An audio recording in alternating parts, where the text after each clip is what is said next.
Hello दोस्तों, तो चलिए आज बनाते हैं बची हुई मलाई से बहुत ही बढ़िया सा मक्खन और घी। साथ ही मैं रेसिपी शेयर करूंगी पनीर बनाने की, यानी कि इसी दूध से की मलाई से मैं घी भी निकालूंगी और साथ ही मैं इससे मक्खन भी बना सकते हैं और साथ ही हम इससे पनीर भी बना सकते हैं।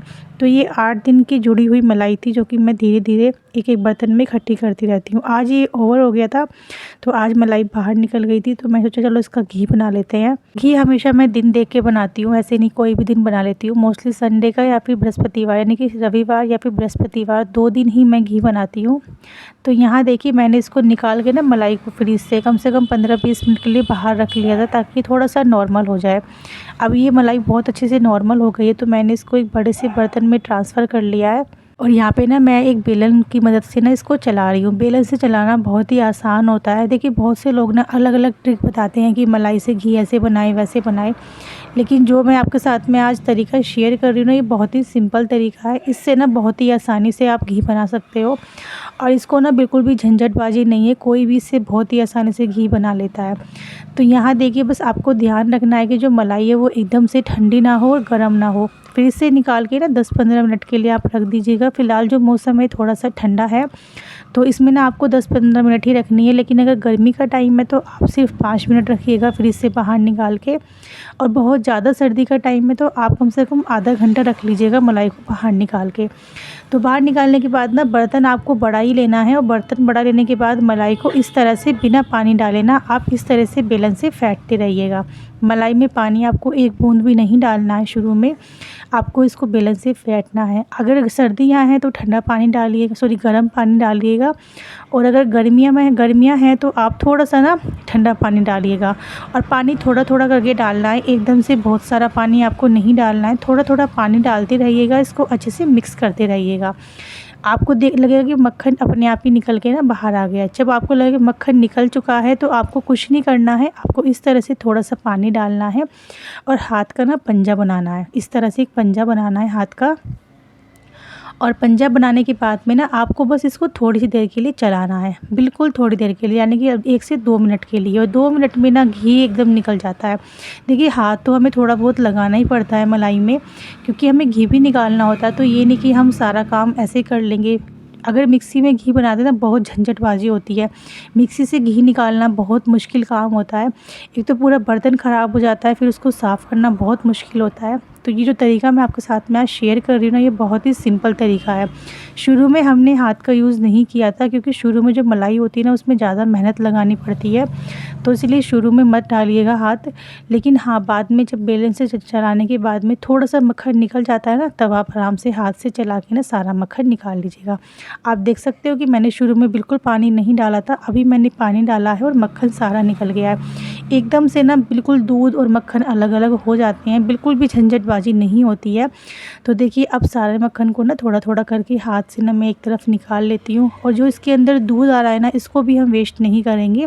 बाद में ना हल्का सा पानी डाल के धो के ना इसको वापस से उसी दूध में डाल देंगे जो कि अभी निकल रहा है। अब यहाँ पे अगर आप पनीर बना रहे हो ना, तो आपको इस चीज़ का ध्यान रखना है कि जो मलाई है ना वो बहुत पुरानी ना हो, मतलब कि 15 से 20 दिन की मलाई नहीं होनी चाहिए। देखिए उसमें ना फिर स्मेल आती है, उसका पनीर बिल्कुल भी खाने में अच्छा नहीं लगता है।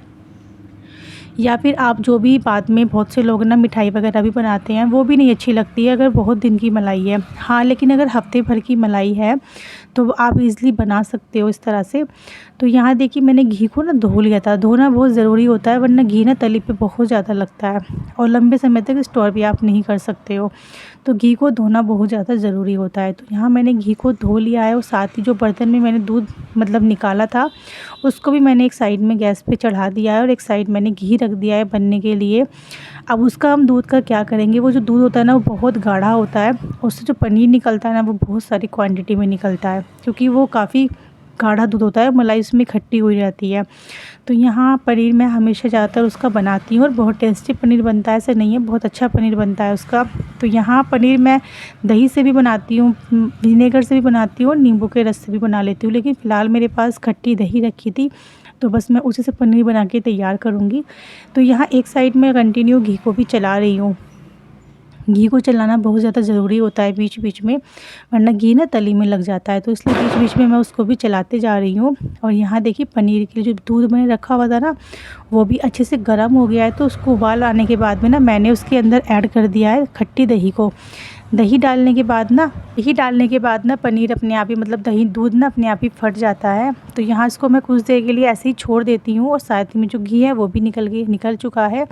तो यहाँ देखिए कंटिन्यू घी को भी मैं चला रही हूँ। तो घी को मैं थोड़े से गैस को बंद कर देती हूँ और साइड में पनीर के लिए दूध मैंने फाड़ा था वो भी फट चुका है। तो उसको ना मैं इस तरह से एक छन्नी ले लेती हूँ। देखिए बहुत से लोग कपड़ों का भी यूज़ करते हैं, मैं भी कभी कभी कपड़े का यूज़ कर लेती हूँ। तो लेकिन ये जो तरीका होता है ना छन्नी वाला, ये बहुत ही ईजी तरीका होता है।